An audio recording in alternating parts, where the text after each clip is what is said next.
রোদ দিয়েছে বাবা, উপর থেকে একবারে নিচে অসুবিধা অবস্থা।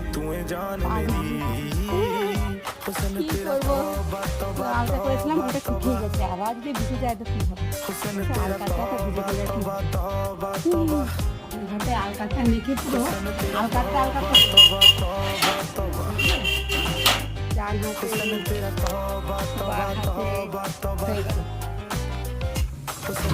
মেঘে আমাকে তাড়া দিয়ে বন্ধ করে ঘুমিয়ে যেতাম।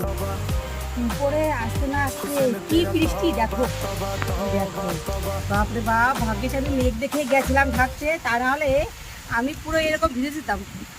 কি বৃষ্টি ভাবো তাহলে, বুঝছো এই বৃষ্টি শুরু হয়েছে, বাপরে বাপ। থ্যাংক গড যে আমি গেছিলাম ওখানে, কারণ আমি ওই মানে বৃষ্টি আস্তে আস্তে আমি পুরো ভিজে যেতাম আর ভালো করে ঢাকতেও পারতাম না। বিভৎস বৃষ্টি শুরু হয়েছে।